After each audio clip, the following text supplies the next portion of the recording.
tubadde ku nsonga y'abannamwandu engeri gye bayisibwamu nga babba baabwe bamaze okufa. Kyokka olunaku olwaleero tugenda kuba ku nsonga y'omwana omujjwa mu maka. Okusinziira ku kibiina ky'amawanga amagatte ekya UN Women ne UNHCR, United High Commissioner for Refugees, kigamba nti abakyala mu nsi yonna bakyalina obuzibu bw'okukabasanyizibwa kwe bayitamu okw'enjawulo kwe basanga ku buli mutendera nga bakola emirimu gyabwe. Ebitongole bino bigenda mu maaso n'okukubiriza abantu bonna okusingira ddala abasajja okukola amateeka okussawo obwenkanya eri ekitonde ekikazi kye bayita gender equality. Okusobola okussa mu nkola ensonga z'abakyala wassibwawo ennaku ez'enjawulo okujjukira bannamwandu olunaku luno lwassibwawo nga 21 Desemba 2010 n'ekitongole ky'ensi yonna ekya United Nations General Assembly era buli nga 23 June oba omwezi ogw'omukaaga olunaku luno lwakujjukira bannamwandu okwetooloola ensi yonna. Okusinziira ku byonna wano ne wetujja emboozi zaffe nga sabbiiti ewedde twakulaga omukyala nnamwandu Falazio Namuddo ng'atemera mu Jobukulu 74 asangibwa ku kyalo Bukondo mu Muluka Katake mu ggombolola y'e Namayumba mu disitulikiti y'e Wakiso. Omukyalo ono yafumbirwa mpeta Bassalongo Kalooli Matovu oluvannyuma lw'okufa kwe. Abaana be yasanga ng'omusajja abazadde n'abakuza okumala emyaka 46 bamwefuulira ne bamugoba mu nju y'obwannamwandu olw'okuba nti teyazalira Kalooli mwana yenna. Olwaleero tukuleetedde omukyala Prosy Nayiga kyokka ng'ono mujjwa. Twamusanze ku kyalo Kasengejje mu ggombolola y'e Wakiso era mu disitulikiti y'e Wakiso. Omujjwa ye mwana azaalibwa omwana omuwala. Abantu abasinga balina endowooza egamba nti omwana azaalibwa omuwala tafuna ku bintu bya bukojja singa maama we agabanyizibwa ku mugabo gwa kitaawe. Nayiga Prosy yazaalibwa omwana omu yekka mu nsi era yakulira ku bukojja oba ku ludda lwa maama we amuzaala. Oluvannyuma lwa nnyina okufa bino nno bye byamutuukako. Maama yanzaala omu, sirina mwasirizi, nkulidde ku maama wange nga ndi naye awo mu lubiri nga tannafa. Nafuna obulwadde obwa sukaali nemba nga mujjanjaba era Mukama natakkiriza nafa. Nesigala nga nkyali mu lubiri awo ne bakojja. Kati ebiseera bituuse ne batandika okunneefuulira nve mu lubiri. Bakojja ne banga nti mbadde nnyoko yafa wano obeerawo otya. Nenga nina okubeerawo si nsonga ne waffe gye yanzaala manyi nezi nkyaliwo. Anga nti olina okuvaawo wano ffe tetukumanyi nakumanya. Eyali akuzaala yava kati ffe tetukumanyiiko kakawate n'akamu. Nembeera mu kunyigirizibwa okunene ennyo. Ensonga ze baamuwanga ye ali omu era baakolamba okuvuŋŋana kungi nnyo gye ssaali munnange ono yabinnyumiza. Ne bamugoba maama we bw'amala okufa ne mu lubiri ne bamukola ki ne bamugoba nga baagala okweddiza ki. Nenva mu lubiri obulumi obungi nenga maama abadde waali nga temumpisa bwe muti.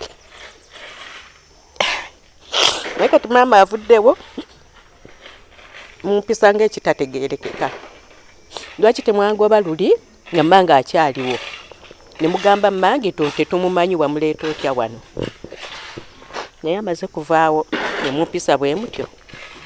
Kale nnyumba ne bagikoona ne bagiyuwa nezijjamu ebyange nempiteeka we nali mbitadde paka we nafuna obusente nepangisa akayumba. Neera akayumba ke napangisa ne basigala nga bannoonyereza. Nakati mwebali omu ku bo mumanyi bulungi. Bwe nagamba abaana nenga abaana twandibadde tufuna buli muntu n'afuna ekikye maama ekyammwe nange ekyange. Omulenzi omu yali ayitibwa Waswa n'angamba gwe bajjajja baatugamba toyina kufuna ku kitundu kino liri ettaka lyaffe. Konse bwali buli tutulanga enkiiko wali mu lubiri nga mmwe tumwasobolanga okumpita ati naava jangu otuule wano mu kifo kya maama okuba taliiwo. Lwaki mwampitanga nga mumati siri mwamutemu ogwo. Ako kwali kweyambisa ffe baatugamba tojja kufuna ku ttaka lino toli wa wano. Koze ekimayi siri wa wano siri wa kika kyammwe. Naye ndi ku bukojja bwange mmange ankuliriza wano paka waafudde. Kati ate mugati siri wa wano lwaki mwayogera mulundi guli nga maama akyali ku nsi nangobawo bane mugoba ne mmange. Ebyo ffe totubuulira bwe tunaatwagala tujja kutunda tukuweeko oba miliyoni emu oba obukadde 10. Yes. naye tetunnatuuka na budde butunda ye Waso ayogera bw'atyo n'ekiddamu emirundi era Waso n'asiga ng'ayogera tukoze kwe genda wa kojja omulala wali mu lubiri n'ekyengulu ne mugamba kojja Luwaga ono abaana baŋŋamba mbu sijja kufuna ku ttaka liri era ekitundu ekya wano badde nga batuuza enkiiko badde toliiwo ko yembadde wendi era mbimanyi bulungi nga lwaki tofuna bwe kiba bwe kito nga bakususeeko tugende ku elosi ekola ki ebimanyi ne ŋŋenda ku elosi ne ŋŋamba nti ekyo twasala ettaka eryo ne tuligabanya abaana bonna tye kati awo tetulina ffe musango mulala ku ebyo okuggyako mpozi munoonya ab'ekika kati yo elosi yali temanyi nti nze ndi mujjwa baali bamanyi nti ndi mumbejja waki waawali kati bo ne bakitwalawe batyo kati ne ŋŋamba bwetyo kati ono kitegeera nti oli mujjwa ne tukuba essimu ewooyo nannyini mukulu omukuzi owaawali kweri ettaka yekojja Nakibinge ali mu Bulemeezi gy'atudde kati we namukuba ne munnyonnyola ebyo byonna n'agamba nze ebyo twabimala ate kaakati teesa n'abaana abo konze sijja kuteesa n'abaana nga gwe omukulu oli yagaba awantu aligga omusika waawali abaana baŋŋamba ebigambo bingi nti mmwe mwabagamba ati Nnaalongo yali talina kufuna ku ttaka eryo temumumanyi lwaki temumumanyi nga entuula zibadde zituula nga mumpita mu kifo kye naye ng'abaana abo bonna ng'ezo ennyumba kojja Wedding Sweater baba nnyinnyonnyola aŋŋamba ennyumba zaali 8 abataazaala be bataafuna naye abaazaala bonna baafuna ebitundu byabwe eby'abakadde baabwe okuva ku bujjajjaabwe. Maama bagabanya ekintu ekyo kyali ky'abaana bonna. Maama afudde tebannagabana. Kati baate bannagabana ye maama n'afa. Ne kojja we bazaaligana ne maama naye yali amaze okufa. Abaana taata waabwe naye yali amaze okufa. Kati abaana basigala abazzukulu ne tusigala ffekka. Kuba nabali bengamba bazzukulu abookubiri kuba oli ye taata waabwe kati nze omuzzukulu asooka ku sayidi ya maama kuba maama wange yanzaala omu nzekka kati baba ne basinza ngati goyo gwe bazaala omu ate afuna ate nga mujjwa tulina kutunda tumuweeko buwi ninga tatwala kyonna kati ne ngamba senga maama abakuba waali ng'aba yakifuna kati maama oyo yandibadde akiwa bali oba yandibadde akiwangazi omwana we kubanga mmanyi nti singa maama wange anzadde omwana omu afudde nsobola okudda mu bintu bya nnyabo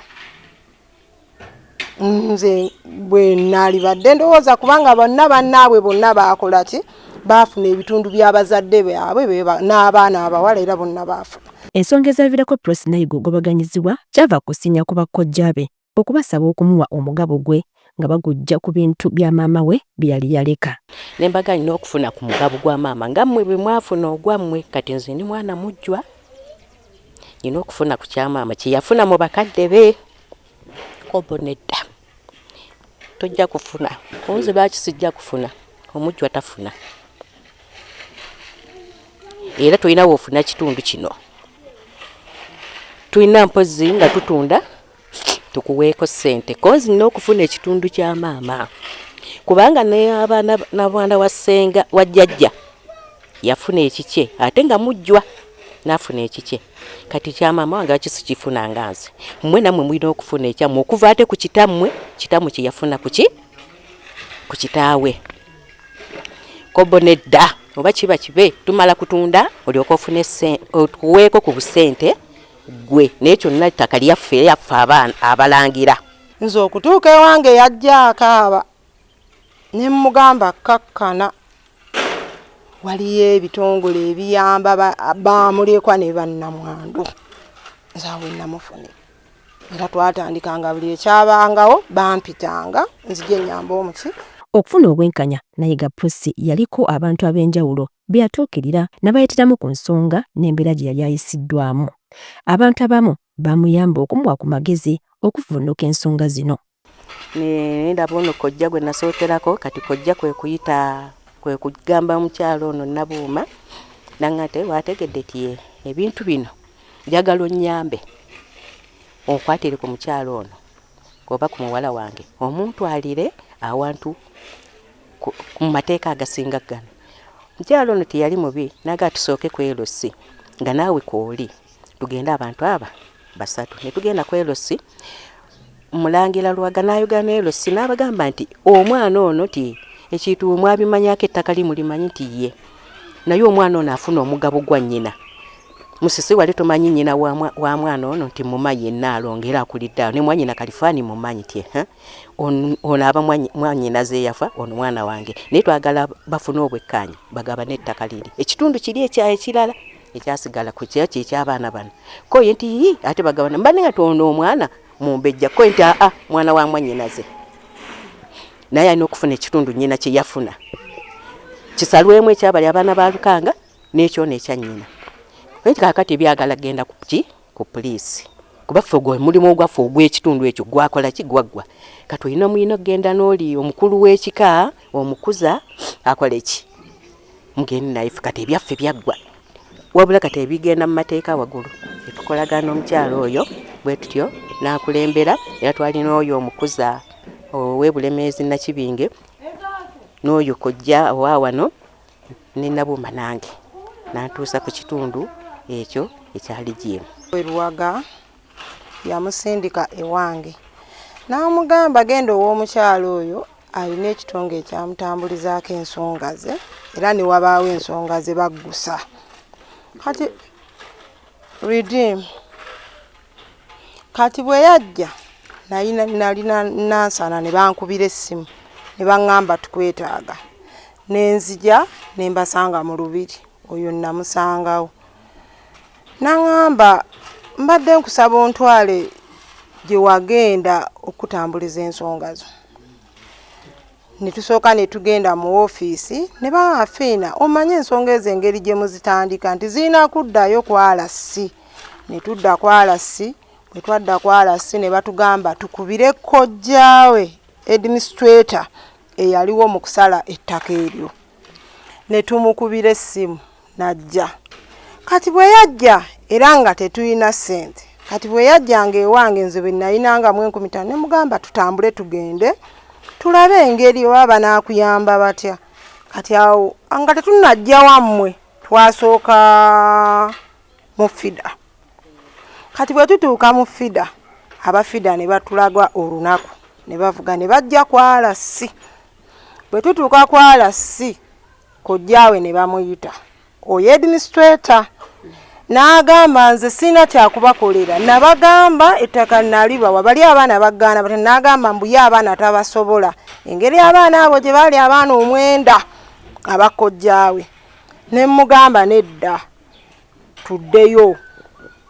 kati FIDA wetulemerera ne mugamba jangu tugende mu kitongole kino tufune ebbaluwa ya RC bwe batuwa ebbaluwa ya RC ne tugende wa Muzeeyi Clever mu Redeem Muzeeyi Clever n'atugamba mwina deed certificate y'omufu ne tumugamba tetugiina n'atugamba mugende ku kanso ne tutambula n'oyo ne tugenda ku kanso bwe tutuuka ku kanso omusajja eyaliyo oba yaani oyo oba town clerk n'atugamba ayagala emitwalo 2 tumuwa amafuta avuga ajje ku ground ze tutayina obudde obwo ne tudduka ne tuddayo wa mu Redeem ne batugamba nti muyina ekiraga nti nayiga baamuwa ne tugenda oyo ne mulekayo ne kojjaawe Luwaga ne batuula ne Redeem era transport gwe baabawa gwe baagenda ewa kojjaawe eyayina ekiwandiiko ekyo tayito ekiraga nti maama woono Naalongo bagambye ekibaakola ki yafuna ku ttaka eryo era bwe twafuna ekiwandiiko twayongera ne tudduka ne tuddayo ku Redeem nga tufunye ekiwandiiko ekyo ne tutuuka ku Redeem ne tuddamu ne tukubira kojjaawe administrator kubanga baali basatu ku ttaka eryo administrator yo n'ajja kati omu waswa ye yaliko ku baana abo 9 nga kojjaawe abuzaabuza nti ono yaliko Nakamya yafa kati ettaka bwe tutandika bwe tutyo bakojja bonna ne bakuŋŋaana kati we bajja awo kukkiriza nga Redeem emaze okutuuka ebitaddemuko ne poliisi ne RC ne bajja ne bawoona ekitundu kye